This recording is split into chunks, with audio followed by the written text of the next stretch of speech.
Welcome to Our Town, a 30-minute podcast brought to you by Best Bark Communications, a small but fierce client-centered marketing company powered by decades of experience and well-established business networks. This is Andy Ockershausen, and this is Our Town, and we have the great pleasure today to talk to the president, owner, chief medical officer, and chief boss of Schulte Sports, founded in New York City in 1984. Ray, welcome to Our Town. No, it's my pleasure to be part of your Our Town. Our Town, right, That's Jay? right. You knew that. Yeah, I did. Our Town. I wish it was my town, but it's not. It's Our Town. Everybody has it. But Ray, I found out about a lot of things about you, and knowing you personally, of course, makes a big difference. But to find out about your early years in New York, I thought you were from up in New York State, but you tell me you're Westchester. Well, that's where I was born, yeah. I was born and raised in Westchester, up near Peekskill, West Point. Yeah. Big bucks. I see. You keep saying that. They're building a new bridge. Is it the Tappan Zee Bridge across It's an old bridge, the yeah. Hudson? Yeah. Goes over to West Point? Yeah, close to it, yes. But it's a big, huge bridge. It's going to be 8 lanes or Yeah. something. It's probably a public works project. You ever been to West Point? I love it, absolutely. Yeah, it's one of my favorite places. We I took Janice up there. We went, my wife Janice, of course. We went to see we were guests of the commandant of cadets, and they were playing football. They were playing Harvard, and I went to the football game, and I called my friend Henry the bookie and said, Henry, I'm betting Harvard. They got the worst looking uniforms. Nothing looks alike. They're awful. I'm betting on Army. Well, Harvard decimated them. Beat the hell out of them, Army. But that's just away from West Point. But isn't that a fabulous post, isn't it? Oh, it's fantastic. And so I was born and raised in Westchester. Then I went to school in Cortland State.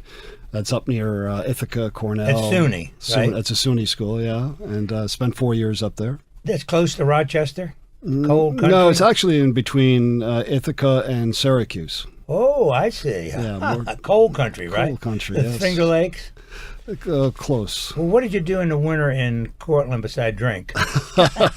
Well, you told me a story about the bars. Remember, we were college kids, so Yeah. we spent a lot of time downtown, and just mingling and getting to know other people, and you know how it is. About 10,000 for SUNY. Yeah. But there's 6 campuses right all over the state of New York. Yeah, but no, I loved it. I went up there to play football and lacrosse and baseball, so it was fun for me. And then I graduated there, and I went down to Florida. Yeah, down to Tampa. how do you go from Westchester? Did you go to Miami first or Tampa first? Well, after I graduated, my whole deal is I was going to go down visit my brother who went to the University of South Florida, and my uncle who worked in Tampa. He had just started a radio station in Tampa, WRBQ. And Is it still alive? Is the station still on the air? Yeah, it's changed formats. Oh, I'm sure. But the whole world has changed. It's still down there. But so I went down there, and my intent was just go down, visit, and then go cross country. Ended up going down there, spent all my money, ended up having to get a job, but it was good. And I wanted to work for my uncle, but there was a nepotism clause, so I couldn't. But one of the larger ad agencies in the area said, "Hey, would you come work for us?" And I said, "Sure." Was it a local agency? It was local. It was the largest local agency in Tampa, Ensslin and Hall, and they did some great work. I loved, I was really That's fascinated. for your basic agency to get started. Yes. It was a bottom start, which is the best way to do it. You learn it, learn the business. And I spent a few years there. And one day I went in to ask for a raise, and the owner, who was a good friend of mine, said, "Ray, we can't just jump you up like that. They'll bring somebody in from Houston, somebody else, and much higher rate." So I said, "What do I have to do?" He goes, "Well, you have to go out and get experience. You have to go to a larger market." So I said, "Oh, okay, great." Well, I had a friend that worked on the McDonald's account in Tampa who had actually went down to Miami to work on Burger King. So we had a conversation, and he says, "Ray, come on down to Miami." And I said, "Well, you were single and ready to go." I was okay with that, except that I said I want to go to New York. I want to get the New York experience and then come back down to Tampa. And so he goes, "Listen, maybe I could talk to them." And thank God they worked out a deal where if I went down to Miami to work 1 year in Burger King, they would take me and transfer me up to New York. I said, "All right, done." So That's a good way to get back to Westchester County, but you lived in the city. They were the Mad Men years, right? To Jay Walden. I think it was just like at the end of the Mad Men years. Yeah. But I went up there, and it was all about, gaining experience, Right. with all the resources they had. And so, I went to stay for 1 year, but then I realized, hey, you know what? There's so much to learn up here. And I was just so engaged and so involved in everything. We had 3,000 people in our office. That was they were at one time they were the largest agency. Yeah, I J. do Walter Thompson. remember Yeah. that. Huge, Yeah. worldwide. And so, I was enjoying myself. I ended up, long story, I ended up staying ended up staying 12 years in New York. And so it was a great experience for me. And then I had the opportunity, I changed agencies. I went to another agency called SSC&B Worldwide. SSC&B, I remember that. Yeah, they were another large agency in New York, and they dealt mostly with packaged goods. And that's what I wanted to do. I wanted to get packaged goods experience.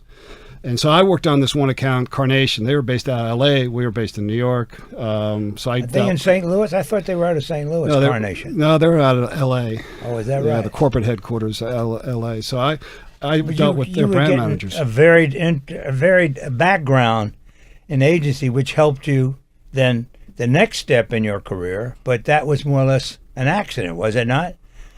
Well, you're talking about from SSC&B? Right. Yeah, I mean, I was kind of planned. I mean, I knew what I wanted in terms of the packaged goods experience. What I learned there was that I was assigned an account to find somebody, spokesperson that would cut through the clutter, somebody who would be, recognizable, all the above, and I came to find Sugar Ray Leonard. And, Sugar Ray at the time, he was very popular. He was doing the 7-Up commercials. And basically, he was like the king of endorsements. Kid too, then, wasn't he? Yeah. I mean, he was extremely popular. But I had gone, and his attorney, Mike Traynor, down here in Baltimore. But I, as an account executive, I went to them and I said, listen, can you give me some background information? I got a black and white and a 1-page bio. And I got it, and the first thing I said to him, oh my gosh, this is kind of what I want to do, and it ended up that I wanted a package. Remember, this is back in the late 70s, early 80s. I want a package of ball player just like I do a box of hot cocoa, and from the start to the finish, right, so the whole process. That was all your experience in the agency aided you. That correct? Yeah. So I kind of at that point I knew what I wanted to do. And then I had the great fortune of, through a friend of mine who was living in Clearwater and working at Pete Maravich's basketball camp, I got the opportunity to meet with Pete Maravich. Pistol Pete. Yeah. And the timing was good because I kind of knew what I wanted to do. And Pete and I sat down for 4 hours in his house, and we were talking. And he was more enamored with what I was saying, and I couldn't even get him to talk because he kept asking me, well, but what about this? What about this? And to come to find out, he said at the end of the conversation, he said, I wish I had someone like you at the end of my playing career because I didn't have a shoe contract the last 5 years. And I said, Pete, well, that's exactly what I want to do. I want to package you. Yeah, a little bit of everything. Yeah, I mean, here's a guy that's obviously Mr. Basketball, Mr. Entertainment, had the socks, the whole image. Great player. And I kind of wondered. And I said, well, how come you didn't? And he goes, well, think about where I came from. My dad, press was, that's the all. coach. He didn't care about these outside elements. All he cared about was, the game itself. Right. They had an attorney in Baton Rouge who basically knew nothing about, off the field. Boy. And so he was, and Pete was I mean, you've heard stories about Pete taking basketballs into movie theaters.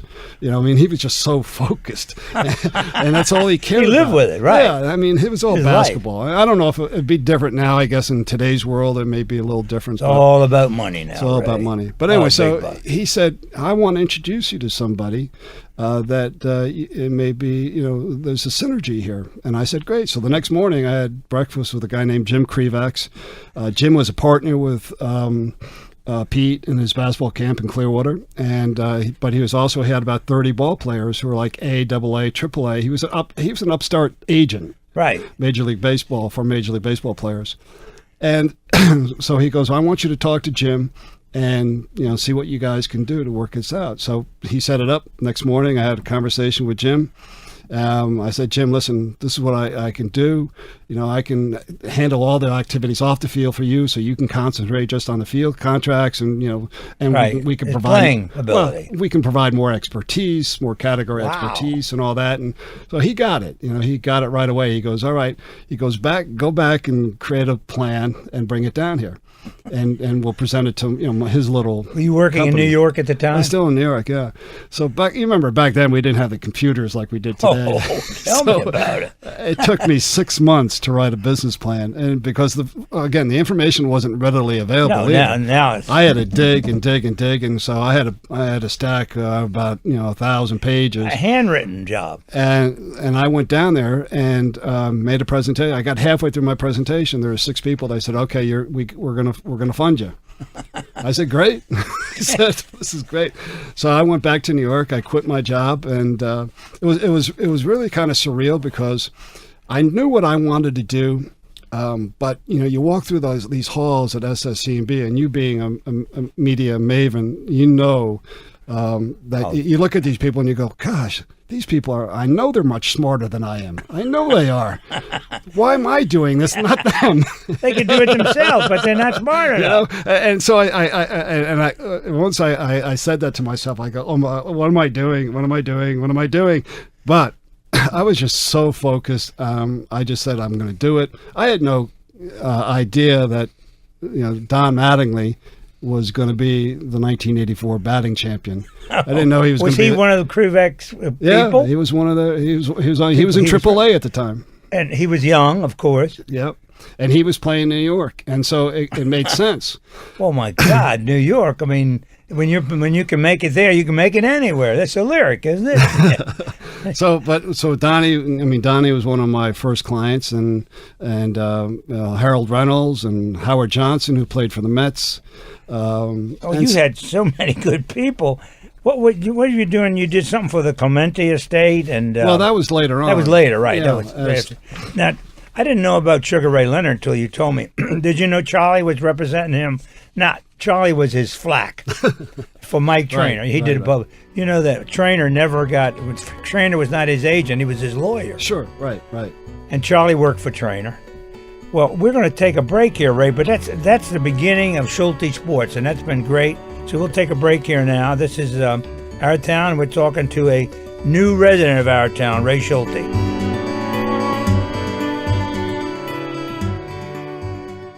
This is Sonny Jorgensen. Got a confession to make. I let my wife drag me to one of those Mike Collins estate planning seminars. Like I don't have enough on my plate with a certain football team. Actually, it wasn't too bad. In fact, we both learned a whole lot about how to protect our kids and grandkids down the road and to take care of ourselves right now. So if you get one of Mike's invitations in the mail, go. I'm glad I did. Get all the information and register online at MikeCollins.com. That's MikeCollins.com. You're listening to Our Town with Andy Ockershausen. Brought to you by Best Bark Communications. Talking to Ray Schulte, the owner of Schulte Sports, and we finally got from Ray where this transition from an advertising maven to a sports representative.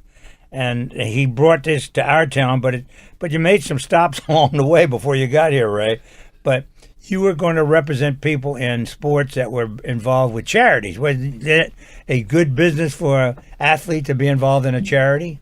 Sure. Well, actually, part of what I do is working with an athlete is looking at their strengths, and their opportunities off the field, which includes endorsements, speaking engagements, but also very important are the nonprofit, relationships that they have or may want to have. And so I did get very involved with a number of them. With Mattingly in New York, we started with Paul Simon's charity, the Children's Health Fund. And I just read something about Paul Simon. Was he from Brooklyn, right? He's a local boy. But we got it was 4 of us that started that back in the early '80s, and That must be extremely successful. Yeah, it is. Today it's great, and they do great work. They have mobile units, medical units that go out into the areas that obviously need that help and guidance. But yeah, you kind of look at working with an athlete in all the respects. All the off the field activities. Right. So you give them guidance and show them what works and what doesn't work. Now, everything's great with medical. You still represent him in some things, but he's moved on. That's a lateral move from California to Florida. What a lucky guy. Is he from upstate New York, too? He's from Indiana, Evansville, Indiana. Oh, well, I'll tell you, Miami and Los Angeles are better than Indiana. Yeah, I mean, there's reasons why these players move.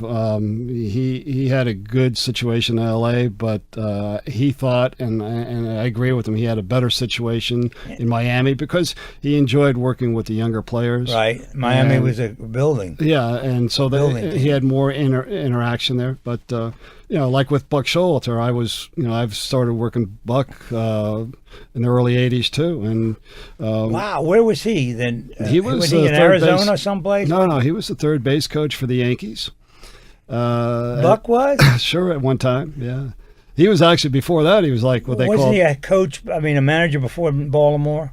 I thought he was out west somewhere. Well, if you step back and you look at it from his he was with the Yankees in their minor league system as a manager.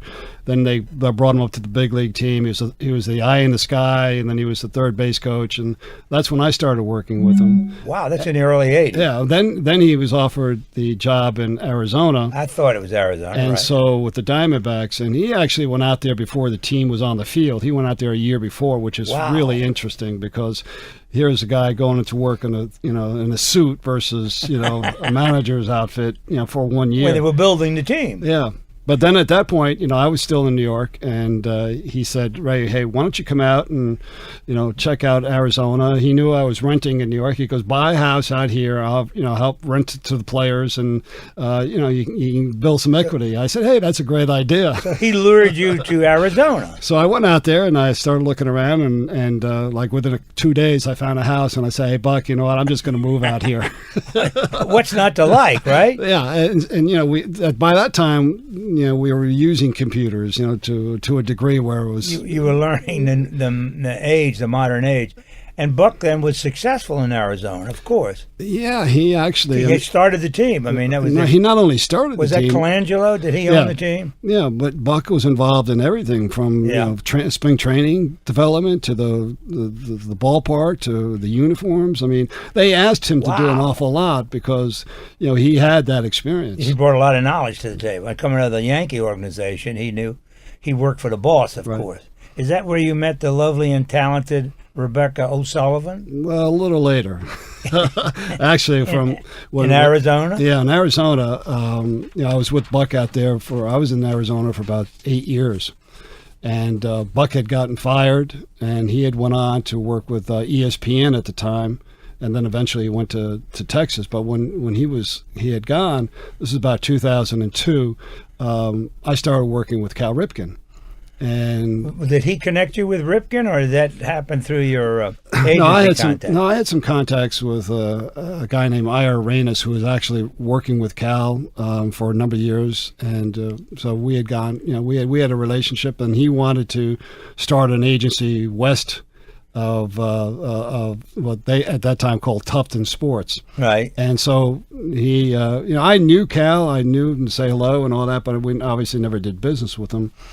And then so, make a long story short, he asked me to come out. Would I come to Baltimore to work with him? And, obviously he was going to get deeply involved with, camps, clinics, his foundation, minor league stadium, team, and everything. He was going to places, right? So I made that decision. I said, you know what, from a marketing perspective, it was like the World Series, NFL, Stanley Cup, all wrapped up in one. I was thinking I had the opportunity. Ripken, oh my God, that's the mother lode. I had the opportunity not only to represent Cal, but also I was looking at taking him through his Hall of Fame induction.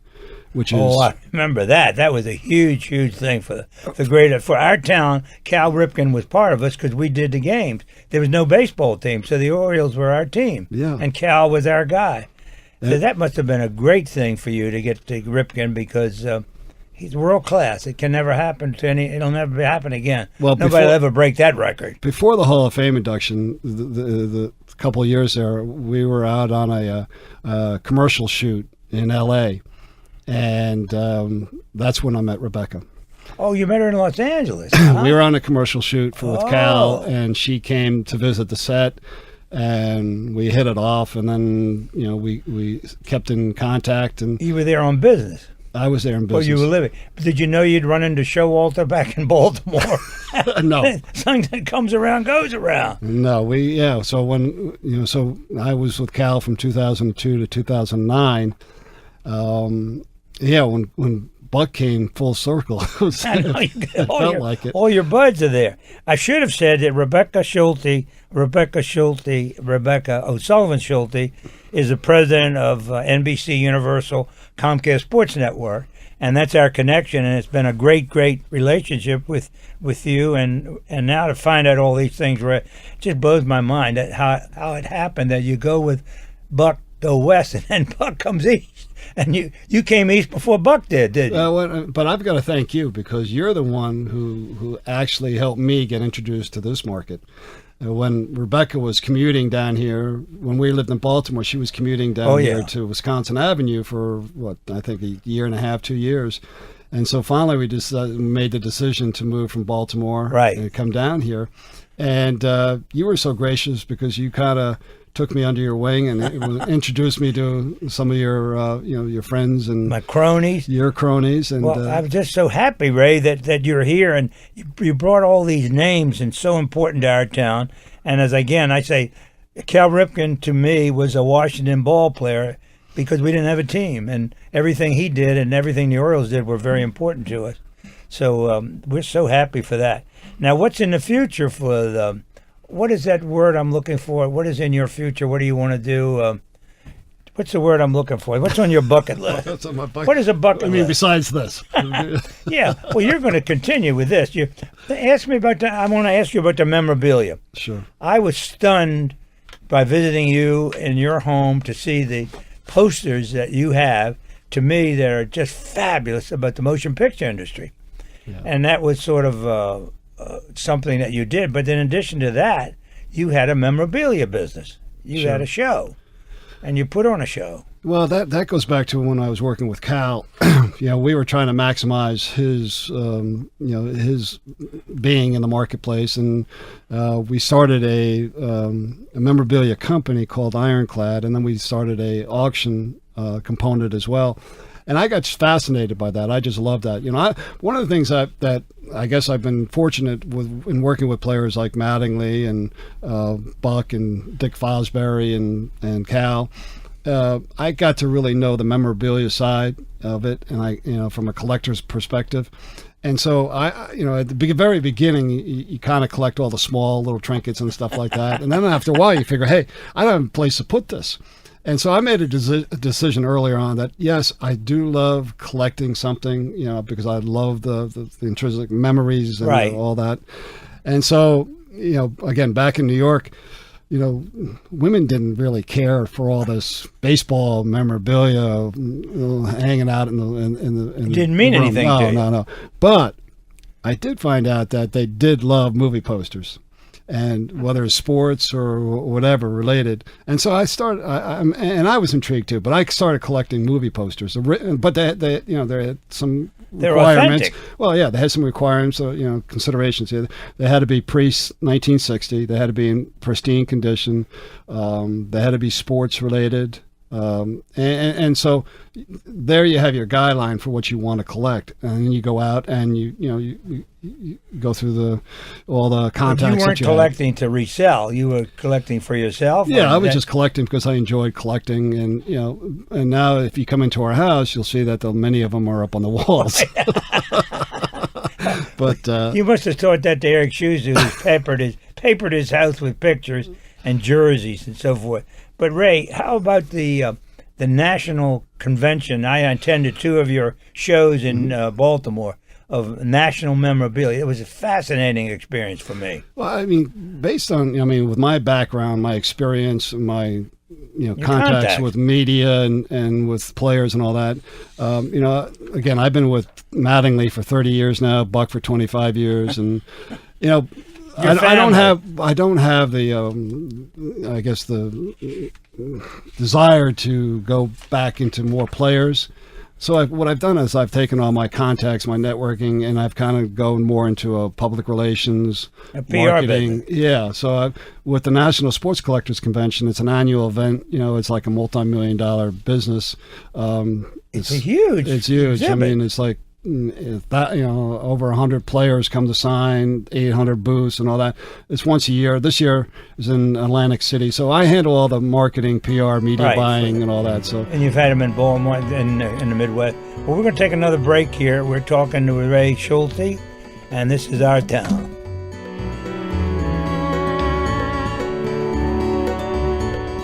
This is Andy Ockershausen talking to Tommy Giacomo and bragging about his restaurant, The Palm. Hi, I'm Tommy Giacomo. Why don't you come down and see me at The Palm Restaurant? I've been there for 43 years. We have great steaks, great lobsters, great food. Caricatures on the wall. It's just a fun place to eat and drink. We're located at 19th and N, just below DuPont Circle. For reservations, call 202-293-9091. That's 202-293-9091. www.thepalm.com.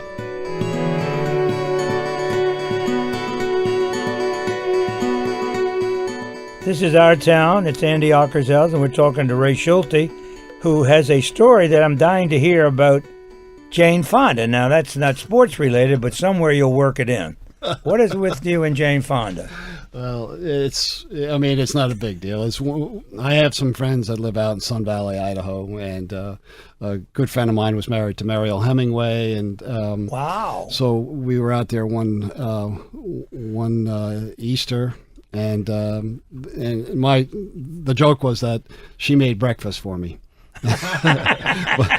I don't go into telling that there was like 12 or 13 other people there too, but was Ted Turner with her? No, Ted wasn't there, but no, I mean that was before he bought Colorado or Wyoming, wherever he owned. Yeah. But that also connects into because Dick Fosbury, Fosbury Flop, track and field Hall of Famer, great athlete. He lives out there, and I was out there to see him too as my client, and that's one aspect of the business I do enjoy because Dick is probably more known internationally than he is even known nationally. So I've got him going to like Shanghai and Australia, and that's for me that's kind of a fascinating aspect of what I do. I'm watching the Olympics, the jumpers, because I love high jump, and they mentioned Fosbury's name. Yeah.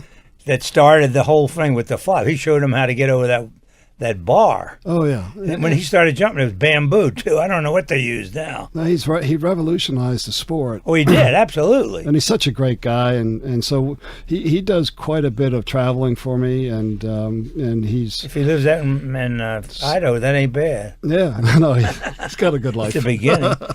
And Ray, you're a country music fan, but you've never been in the music business, have you? No. Ever represented any musicians? No, I got to hang out with Meatloaf. Meatloaf is a good friend.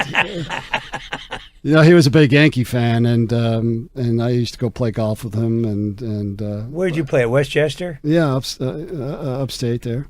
But, in this business, obviously, you get to meet a lot of music people. Very fortunate. I mean, especially with the nonprofits.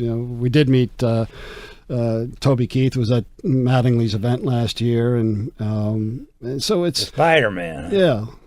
But you stayed with athletes for the most part. Athletes, and now I'm getting more and more involved with corporations, more of the consulting, more of the media, and the PR aspect of it. Well, your clients are becoming world class. I mean, Buck has done such a great job with the Orioles. I mean, I hope that Angelos appreciates him. Sure. And that's a good example. We just did a 5K race up in Oriole Park at Camden Yards. Benefited. That was this weekend, yeah, right? a nonprofit called Kids Peace, and so I help run that, and that's exciting because not only are you creating and managing an event, but you're also doing it for the good charity, good for the youth worthwhile. of Maryland. Yeah. Well, I can't tell you how much we enjoy talking to you about these things, and then your love of country music. Is it still a big high profile for you? Oh yeah, absolutely. We enjoy country music, sure. And you were a marathon runner? Now, early days, yeah. When I lived in New York, I ran 5 New York marathons. Is that right? 5? 5, yeah. You've never run the Marines here? No, the only other marathon outside of New York, I ran Disney.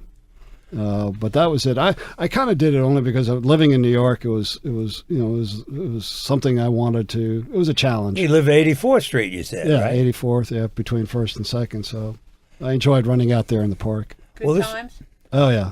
Did you have good times running in? I was about like 3:45. And for me, that was That's great. A very good time. Yeah. That's finishing. I got to the point where they took the bus over to the Verrazano, and you're standing on the starting line, and you go, oh my gosh, that's where I have to go. I mean, it's kind of scary when but just crossing that bridge is tough. Oh yeah, and then you go out about 2 or 3 miles, and a little old lady looks at you and says, "I don't think he's going to make it." I was like, so those things you have to be up for the challenge. Yeah. Did you make it to Central Park? Obviously you did. Oh yeah, for the finish. Yeah, but that's kind of that's like the 17-mile mark, so that's when you kind of hit the wall. I believe it. Right. Well, this thing in Washington, the Marine, I was privy to the first one because we were WMAL radio at the time. We were involved with the Marine Corps, and one of our guys named Bill Mayhew was tight with the commandant, and so we were involved, and Janice was involved, and everybody. It was a big thing for us in our town to get it started. I think the first year we might have had 1,500 runners, right? Maybe 2,000 or something. Now it's huge. They had 28,000 this weekend. Yeah. I mean, it just goes on and on. It's gotten so big. It's far bigger than Washington. The New York was this weekend too, wasn't it? I think it's coming up. I'm not sure. But when you were like head of all the media here in Washington, I mean, you played tennis, right? Yes, right. And tennis must have been a great social. Well, I did, and I loved it, and I still play, Ray. I don't play very well anymore, but I still got some guys I play with, and it's a lot of fun. And we're going to continue to do it, because I'm going to do it as long as I can stand up and hit the ball. I found a ball machine I could beat. That changed my life. I like to see that. But Ray Schulte, this has been great. I learned so many things, and I'm so happy you came to our town and brought Rebecca, or maybe reverse, but having you two here has been a great thing for our town. And we thank you, and we thank Rebecca, and we thank Ryan, the young Schulte, and nothing but great luck to you and to Schulte Sports Marketing. Well, we want to thank you and Janice for your hospitality since we've come down here. It's just been fantastic. It's been great. It's a wonderful relationship, and that will continue. But this has been Ray Schulte. This is Our Town. This is Andy Ockershausen, and we look forward to talking to you again in the future. You've been listening to Our Town Season 1 with your host, Andy Ockershausen. New Our Town podcast episodes are released each Tuesday and Thursday. We welcome your comments and suggestions on how you like the show or who you'd like to hear from next. Catch us on Facebook at Our Town DC or visit our website at OurTownDC.com. Our special thanks to WMAL Radio in Washington, D.C. for hosting our podcasts.